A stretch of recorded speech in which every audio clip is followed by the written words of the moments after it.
ఆచి చికెన్ మసాలా అందరికీ పేరు పేరున నమస్కారం తెలియజేస్తా ఉన్నా. ఇవాళ మా నరసింహన్న చెప్తా ఉన్నాడు, వీర్లపల్లి శంకర్ గారిని రజక కులం నుంచి బహిష్కరిస్తున్నాం అనేటువంటి మాట చెప్తా ఉన్నారు. కానీ తెలివి కల్లా బీసీలు ఆలోచించినట్టుగా ఆలోచించాలి. మన గొర్రెలను కొట్టుకపోతుంటే ఓ గొర్రె దారి తప్ప అడ్డు పోతా ఉంటది. దాన్ని ఏం చేయాలంటే మెల్లగా ఇట్లా కట్ట తీసుకొని ఇట్లా మలిపి లోపలికి వేయాలి. ఇవాళ ఈ కుమ్మెర గ్రామంలో జరిగినటువంటి ఘటనలో అసలు రెడ్లది తప్పే లేదని దళిత ఎంపీ మల్లు రవి గారు నాకు ఫోన్ చేసి, నాతో పాటు మనోళ్ళంతా కారులో ఉన్నారు, అప్పుడు మీరున్నారు కదా. దళిత ఎంపీ గారు ఫోన్ చేసి మల్లన్న గారు అసలు రెడ్ల తప్పే లేదు అనేటువంటి మాట చెప్పాడు. దాన్ని పట్టుకోనవాడు మరి దళిత ఎమ్మెల్యే రెడ్ల కొత్తాస పలుకుతున్నప్పుడు మల్లు రవీంద్రారెడ్డి కావాలి కదా, మరి ఓన్లీ వీర్లపల్లి శంకర్ రెడ్డి ఎందుకైతా ఉండు, మా బీసీ వాడు ఎందుకైతా ఉండు అంటే ఇదొక డ్రామా. మా వాళ్ళు వీర్లపల్లి శంకర్ ఇవాళ జర్ర తొవ్విటాడు తప్పొచ్చు, కానీ నెప్పిని చేసి ఓ డేసైనా మళ్ళా దారిలోకి తీసుకొస్తాం, మేము వదిలిపెట్టాం. కానీ ఒకటి గుర్తుపెట్టుకోవాలా, బీసీలను బీసీ నాయకులను ఇంకా వేరే జాతి వాడు ఎవడు కించపరిచినా మేము ఒప్పుకోము. మా జాతి బిడ్డల ఆత్మగౌరవంతో కూడుకున్నటువంటి అంశం. ఇక కుమ్మెర గ్రామంలో కుల వివక్ష జరిగింది. ఈ కుల వివక్ష జరిగినటువంటి ఘటనలో మీ అందరికీ తెలుసు, మేము మా నాయకత్వం అందరం కూడా ఆ రోజు మా ఎర్ర సత్యమన్న వీళ్ళందరూ కూడా ఆలోచించి బీసీలంతా అక్కడ పోవాలనేటువంటి ఆలోచన చేస్తే నేనే కుమ్మెర గ్రామానికి పోయి అధికారులతో మాట్లాడినా. పొంతన లేని సమాధానాలు చెప్తే ఎటు పోయినరి దొంగలను పట్టుకొచ్చినవా ఈ రెడ్లని అడిగితే 3 దొరికిరు, 5 పరారులో ఉన్నారని చెప్తా ఉన్నారు. ఇది ఆయన చెప్తున్న మాట. ఇక్కడ డీజీపీ గారు ఏం చెప్తా ఉన్నాడు, మావోయిస్టు పార్టీ ముఖ్య నాయకుడు గణపతి ఏడున్నాడు సార్ అంటే, లేదు ఆయన అడవిలో లేడు, వేరే కాడున్నాడు అని చెప్తా ఉన్నాడు. అడవిలో ఎవడున్నాడు, బయట ఎవడున్నాడు డీజీపీ తెలుసు. ఈ దొంగ రెడ్లు, ఈ బీసీలో చంపినటువంటి రెడ్లు ఆడున్నాడో తెలియాలా ఈ పోలీసు వాళ్ళకు? తెలుసా? కావాలనే ఈ కార్యక్రమం చేసిరు. ఆ కుమ్మెర ఘటన చిలికి రాష్ట్రమంతా ఎక్కడ గాలివానవుతుందో అని చెప్పి రెడ్లు కొంతమంది ముఠా నాయకులతో జతగట్టి అక్కడ కార్యక్రమం లేకుండా చేసిరు.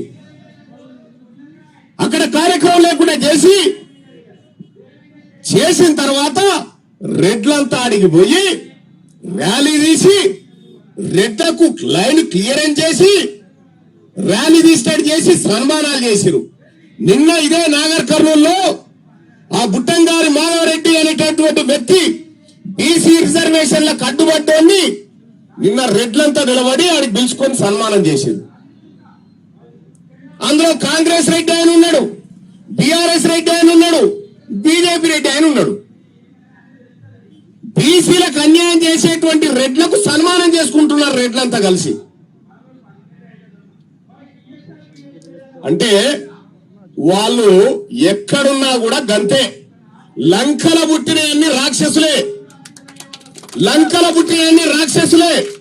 ఈ బీసీలకు వ్యతిరేకంగా బీసీల జాతుల రక్తం దాగేటువంటి ఎవడైనా కూడా అంతే.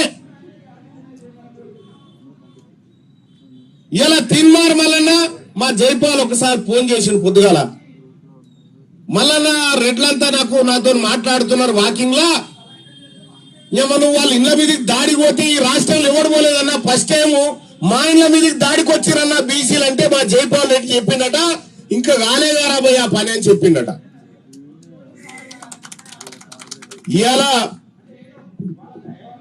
పిడికెడు మందిలోని రెడ్లు తెలంగాణ రాష్ట్రంలో మెజారిటీ ప్రజలైన బీసీల పైన దాడులు చేస్తామంటే, తొక్కి చంపుతామంటే చూస్తూ ఊరుకోవడానికి ఏమన్నా అల్లాటప్పగాలు కూర్చున్నారా? పండబెట్టి తొక్కుతాం నా కొడుకున్నారా ఏమనుకుంటున్నారు? మా జాతుల తెరవస్తే పండబెట్టి తొక్కుతామని చెప్పి తెలియజేస్తా ఉన్నా. ఎవడ్రా మీరంతా? ఏ ఊర్రా మీరంతా? ఏడికెళ్ళొచ్చిర్రా? అసలు తెలంగాణకు ఉన్నటువంటి రెడ్లు తెలంగాణలో నేటివిటీ ఎక్కడిది? మీరు ఆదిలాబాద్ వలస ప్రాంతం నుంచి తరలిచ్చారు కదా, మీదికెళ్ళి మీకు తెలంగాణకి ఏం సంబంధం?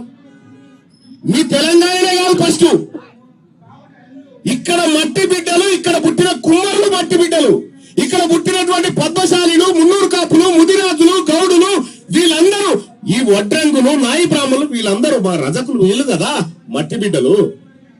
వీళ్ళ మీద మీరు పెత్తనం చేసుకుంటూ పోతారు. నేను ఒక లెక్క చెప్తా. మురళీ మనోహర్ సార్ ఉండా సార్, ఇక్కడ జరిగినటువంటి ఘటన 2014 నుంచి 2022 వరకు లెక్కలు తీసిన నేను.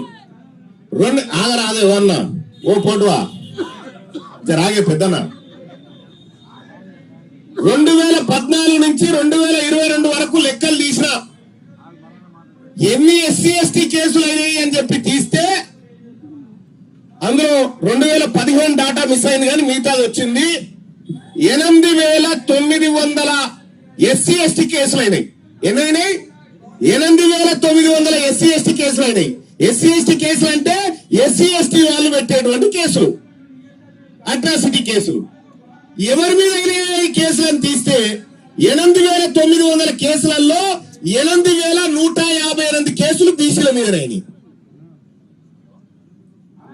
8,150 కేసులు కేవలం బీసీల మీద అయినాయి. బీసీల మీద ఎవరు కేసు పెట్టిరు? మన ఎస్సీలను, మన ఎస్టీలను వాడి మన మీద కేసులు పెట్టించారు. ఎవరు వాడిరు? ఈ రెడ్లు వెలవలే వాడిరు. చట్టమేమో మన SC/STల కోసం వచ్చినటువంటి చట్టం, వాడిందేమో రెడ్లు వాడిరు. ఈ జానయ్య గారి మీద ఎన్ని ఉన్నాయి? SC/STలు ఉన్నాయా? ఆయన మీద కూడా ఉన్నాయి. కుదవనే లేదు ఆయన దగ్గర. ఏ సెక్షన్ అంటే ఆ సెక్షన్ వెళ్తుంది. నా మీద 4-5 ఉన్నాయి. పైపెచ్చు ఇంకెట్లా అనుకున్నావు?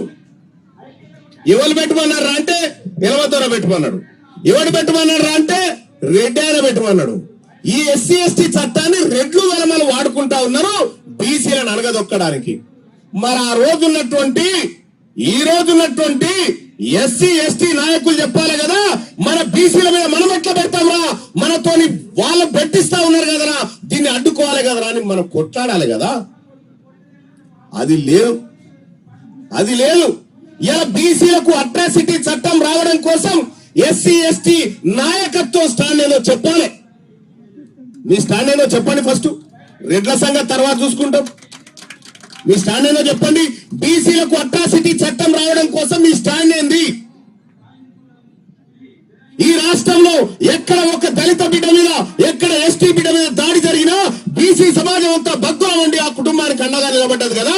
మరి ఈ సమయంలో ఈ కుమ్మెరలో జరిగినటువంటి ఘటనకు సంబంధించి బీసీలకు అట్రాసిటీ చట్టం రావాలంటే మీ స్టాండ్ ఏదో మీరు తెలియజేయాలి.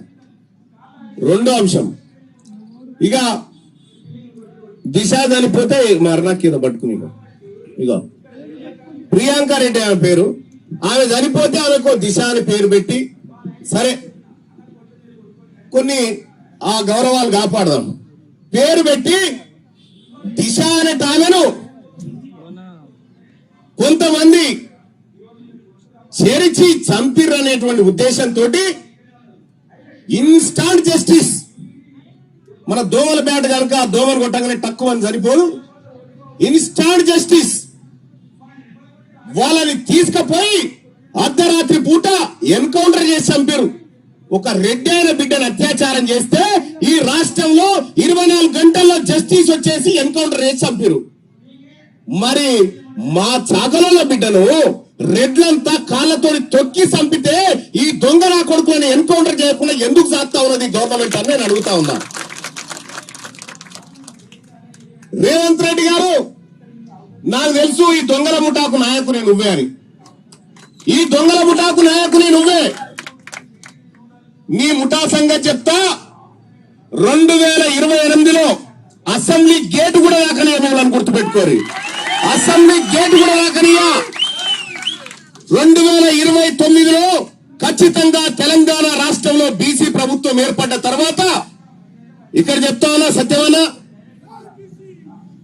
కుమ్మెర గ్రామంలో జరిగినటువంటి ఘటన ఏదైతే ఉందో ఈ ఘటన ఇంకొకసారి చరిత్రలో జరగకుండా రేపటి బీసీ ప్రభుత్వం కుమ్మెర చట్టాన్ని తీసుకొస్తుంది.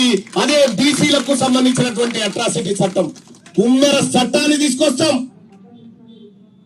ఇక ఇప్పటికే చాలా మంది రెడ్లకు చాలా పరిశాన్ అయిపోయింది. అమ్మ ఎట్లరా ఇంతమంది బీసీలు ఒకటి అయిపోయారా, ఈ ఆడికి పోయినా బీసీలంతా ఒకటి అయిపోయారా, ఏం చేద్దాంరా ఇప్పుడు, ఎట్లా చేద్దాం, ఏం కథ, అధికారం పోయేటట్టుంది, ఏం చేద్దాం. ఒక ఆయన నాకు ఫోన్ చేసిండు, ఏ ఆడ అవలగాడు అట్లా చేయాల్సింది కాదన్నా, మేమైతే మంచోళ్ళమన్నా అంట. వాడు అట్లా చేయాల్సింది కాదన్నా, మేమైతే మంచోళ్ళం. మంచోడెవరో చెడ్డోడెవరో అలా మాకు తెలుసు. మంచోళ్ళంతా మా దిక్కే ఉన్నారు, లంగలే దొంగల దిక్కున్నారు. ఇవాళ రాహుల్ గాంధీ గారు ఈయనకి వచ్చిండు, శంషాబాద్ ఎయిర్పోర్ట్ లో దిగి వికారాబాద్ పోయిండు. ఇక మా టిఆర్ఎస్ నాయకుడు ఉన్నాడు రాజుగౌడ్, ఎటు ఆయన టిఆర్బిఎస్ నాయకుడు ఉన్నాడు. ఆయన పోలీసు వాళ్ళు అరెస్ట్ చేసుకుపోయి ఇప్పుడు అమర్పేట పోలీస్ స్టేషన్ లో పెడితే నేనే తిట్టి నేను రావన్నా ఇడిచి పెడతావా అంటే మళ్ళీ ఇడిచి పెట్టి ఇక్కడికి వచ్చిండు. అయితే నేను రాహుల్ గాంధీ గారిని అడుగుతా ఉన్నా, ఒక రెడ్డి అయిన బిడ్డ సేమ్ ఇదే ఇట్లాంటి ఘటనలోనే సరిపోతే నువ్వు ఇవాళ వాళ్ళ ఇంటికి పోకపోదువా, పోకపోతుండేనా రాహుల్ గాంధీ? ఇవాళ కుమ్మెర ఘటన ఈ తెలంగాణ రాష్ట్రంలో బుద్ధుండాలన్నా రేవంత్ రెడ్డి సామాజిక న్యాయం అని చెప్తా ఉన్నాం, పోయి పరామర్శించుకో సన్నాసి అని చెప్పాలి కదా. ఆయనకు తెలియదు, రాహుల్ గాంధీ గారికి పిల్లలు ఉంటేనేమో బాగా తెలుసు. ఆయన పిల్లలు లేరు, పిల్లే కాలేదంటే అదే అర్థం. ఆయనకేం తెలుస్తుంది మనోళ్ళ బాధ?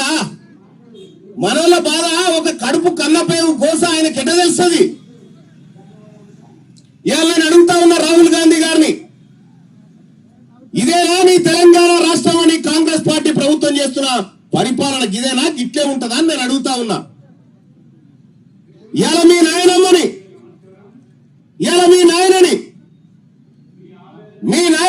శ్రీపెరంబదూరులో బాంబులు పెట్టి నలిని అనేటువంటి ఎల్టీటీ తీవ్రవాదులు చంపితే వాళ్ళ చంపిన ఉగ్రవాదులను 30 ఏళ్లు జైల్లో పెట్టించినావు కదా, కనీసం ఈ దొంగలను 3 నెలలను పెట్టేయాలా వద్దా నేను అడుగుతా ఉన్నా మా బిడ్డల దగ్గరకు వస్తే. మరి నీ ఇంట్లో శరీరానికి ఒక విలువ, మా ఇంట్లో శరీరాలకు ఒక విలువ ఇస్తే సామాజిక న్యాయం ఎక్కడిది రాహుల్ గాంధీ గారు అని అడుగుతా ఉన్నా. ఇలా కాంగ్రెస్ పార్టీలో ఉన్నటువంటి నాయకులు వీర్లపల్లి శంకర్ గారు మొన్న వెలమూల మీద ఏదో కామెంట్ చేసిండని చెప్పి ఆయనతో వెలమూల క్షమాపణ చెప్పించారా లేదా? వెలమూల క్షమాపణ చెప్పించారు. మరి అప్పుడు ఈ రెడ్లంతా కలిసి వీర్లపల్లి శంకర్ పక్కకు కూర్చొని ప్రెస్ మీట్ పెట్టిరా? పెట్టలే.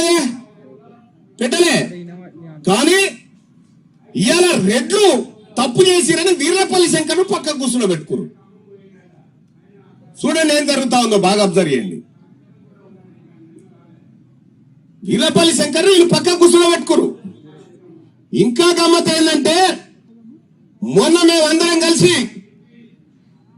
కుమ్మెర గ్రామానికి పోతే మాతో పాటు బీఆర్ఎస్ పార్టీ నాయకుడు మరి జనార్దన్ రెడ్డి కూడా ఉండే. ఏం లేదన్నా అన్యాయం జరిగింది బీసీల కానీ వచ్చాను.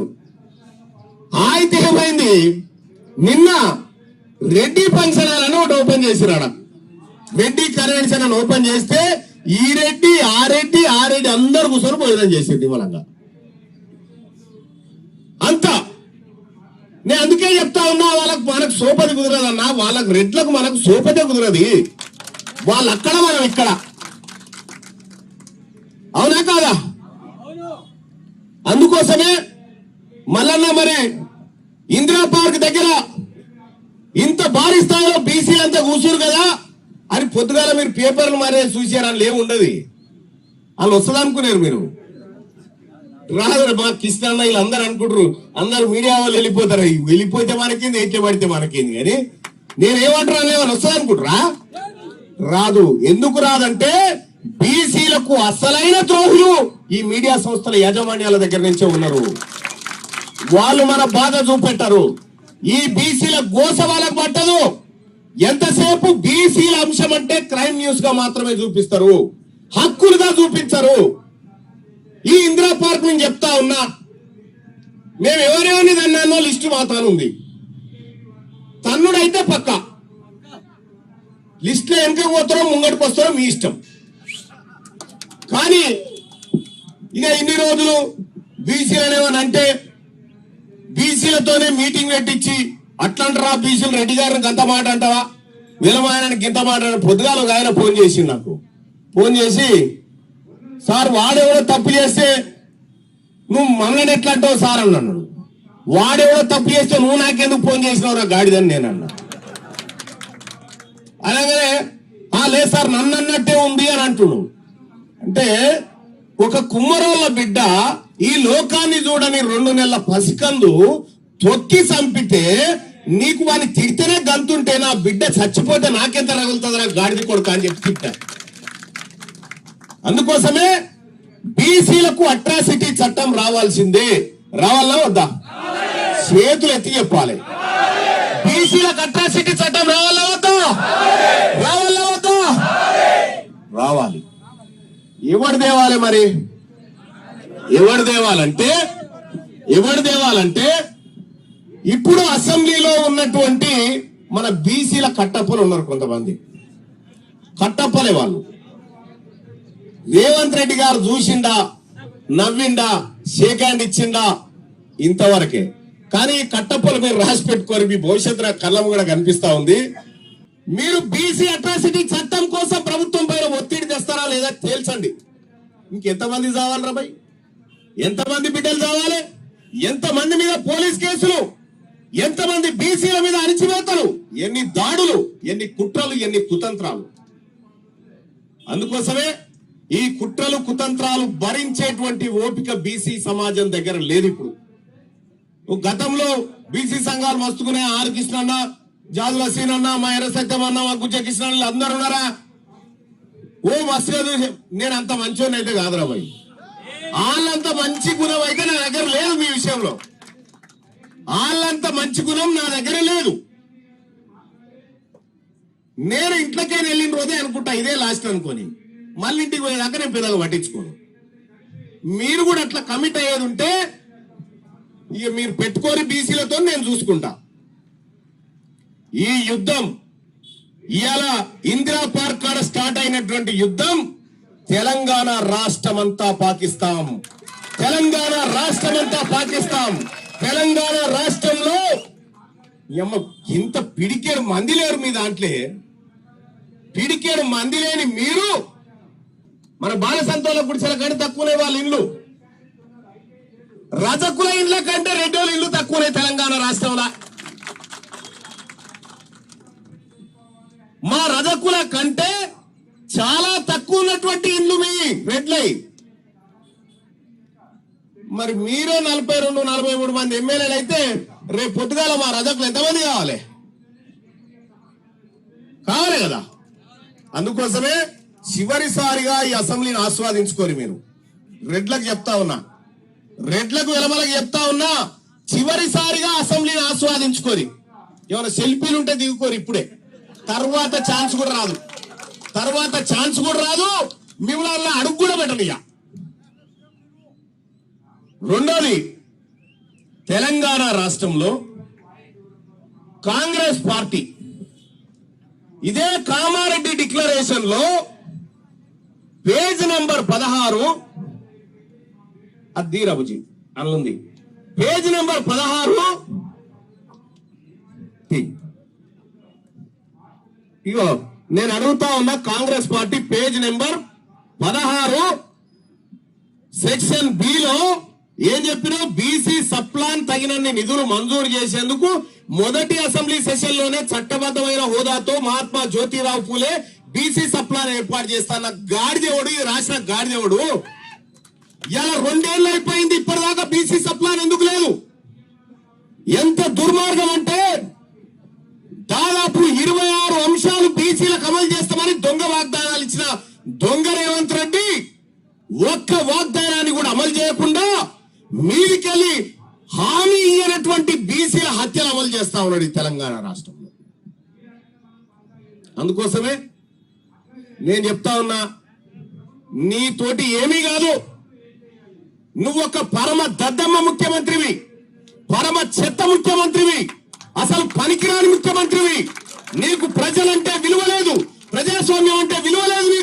నీకు తెలిసిందల్లా బ్లాక్ మెయిలింగ్, నీకు తెలిసిందల్లా బెదిరింపులు, నీకు తెలిసిందల్లా చీకట్లో గొంగడి కట్టుకొని పోయి దొంగతనంగా అధికారాన్ని ఎట్లా తెచ్చుకోవాలో తెలుసు తప్ప ఇంకోటి తెలియదు. నా జాతరకు ఇచ్చిన హామీ ఎటుపోయింది? రాహుల్ గాంధీ గారిని అడుగుతా ఉన్నాం, నీ ముఖం చూసి ఎవడేలే రేవంత్ రెడ్డి ఓటు? నువ్వు అందగాని సందగాని వారు ఎవరేలే, నీ కాటికే పొట్టు బాగా పెట్టుకున్నావని ఎవరేలే నీ ఓటు? రాహుల్ గాంధీ మాట ఇచ్చిందని ఓటేసినాం తెలంగాణ జనం. రాహుల్ గాంధీ గారు జితిన ఇస్సేదారి ఉత్తరే భాగేదారి అంటే ఓటేసినాం. రాహుల్ గాంధీ గారు కులగణన చేస్తామంటే ఓటేసినాం. రాహుల్ గాంధీ గారు 20,000 కోట్ల రూపాయల బడ్జెట్ ప్రతి ఏడాది బీసీలకు పెడతామంటే వేసినాం. నీ ముఖం చూసి ఎవడేసిండా?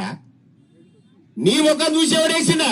నీ ముఖం చూసి ఏమంటాడు మన మున్సిపల్ ఎన్నికలలో నీ ముఖం చూస్తే గ్రాడ్యుయేట్ల ఫండమెంట్ తొక్కిరు కదా. నీ ముఖం చూస్తేనే కదా 8 ఎంపీలు ఓడగొట్టిరు. ఇప్పటికైనా బుద్ధి తెచ్చుకోవాలి ఈ ప్రభుత్వం బుద్ధి తెచ్చుకోవాలి. బుద్ధి తెచ్చుకొని బీసీలకు ఇచ్చిన వాగ్దానాన్ని నెరవేర్చు, లేకపోతే గెట్అవుట్, లేకపోతే గెట్ దిగో. మేము ఉన్నాం, దిగో. చాలా మంది బీసీలలో కరువు ఉన్నాడు ఎవడన్నా? ఇదొక ఘటన. ఖమ్మంలో భూదాన్ భూముల మీద ఈ రాష్ట్ర పెద్దల దొంగల కన్నుబడి అక్కడ 31 ఎకరాల భూమిని కబ్జా పెట్టడానికి ప్రయత్నం చేస్తా ఉన్నారు.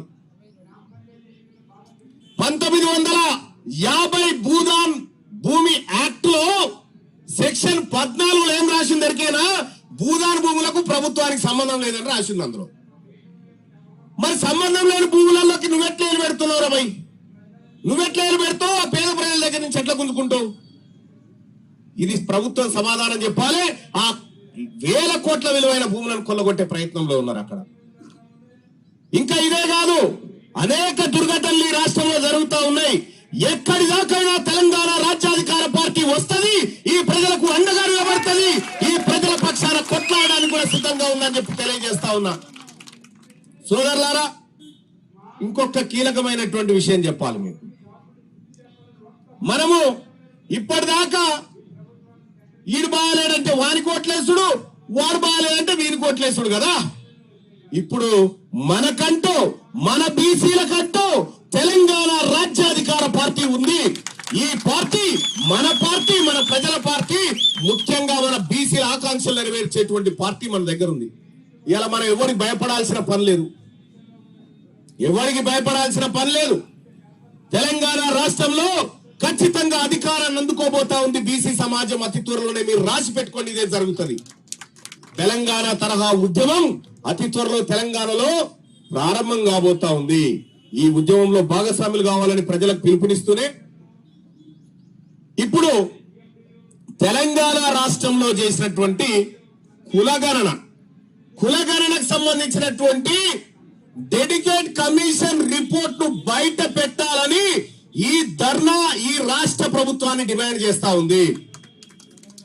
కులగణన రిపోర్టు బయటపెట్టమని చెప్తా ఉంది.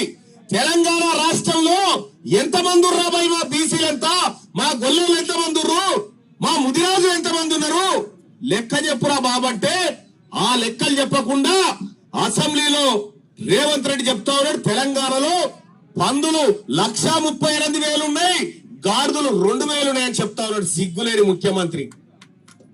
నువ్వు ఆ కేటగిరా మనుషుల లెక్క చెప్పమంటే పందుల లెక్క చెప్తా ఉంది ప్రభుత్వం. అందుకోసమే తల్లి, వీళ్ళతో ఏది కాదు. ఈ దుర్మార్గులతో అయ్యేది లేదు, పోయేది లేదు. వీళ్లకు తెలివి కూడా లేదు. ఫస్ట్ రేవంత్ రెడ్డికి ఏదో తెలివి ఉంది అనుకున్నారు, కానీ తెలివి లేదు నడిపించలేదు. అంత బ్లాక్ మెయిలింగ్, ఆ తర్వాత చీటింగ్ తెలివి తప్ప పెద్ద తెలివి ఏం లేదు.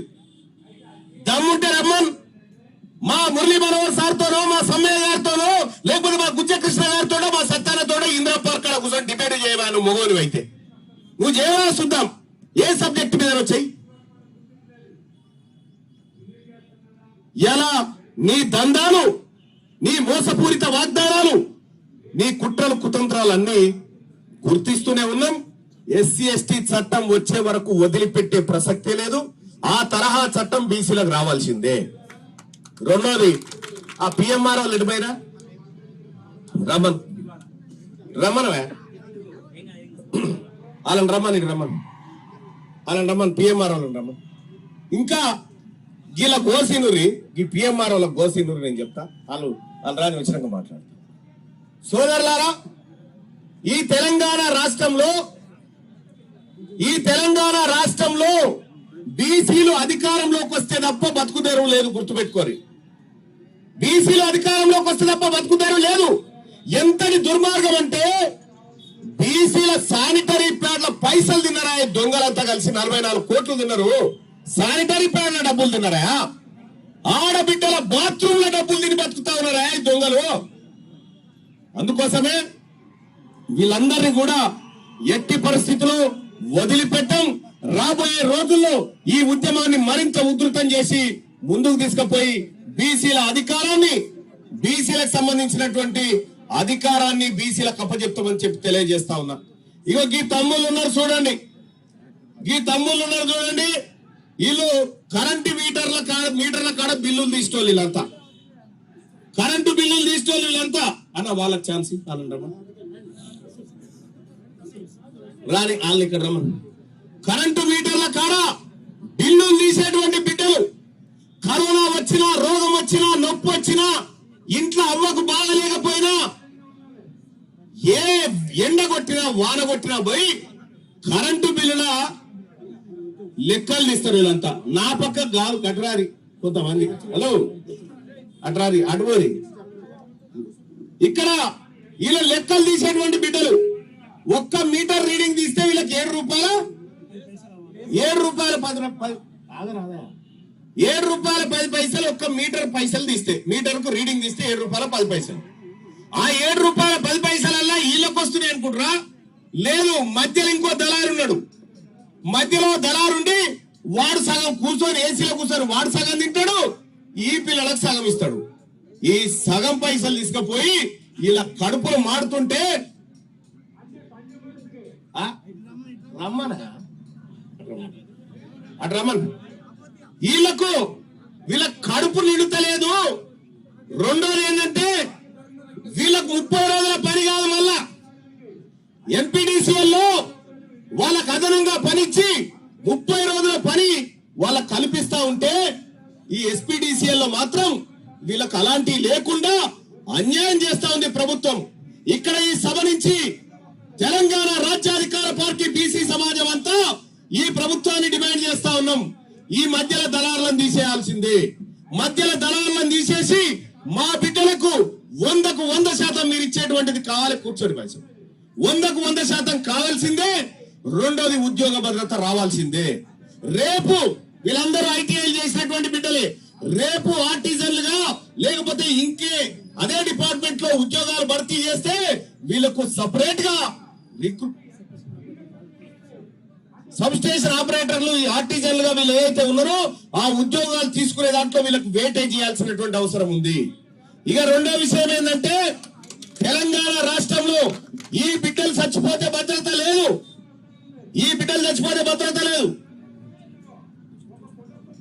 చాలా మంది పోల్లెక్కి చెట్లు కాడ పోల్లెక్కే కాడ కింద పడి చచ్చిపోతా ఉంటే ఈ ప్రభుత్వానికి ఆ పట్టింపు లేదు, ఈ విద్యుత్ సంస్థలు పట్టించుకోవడం లేదు.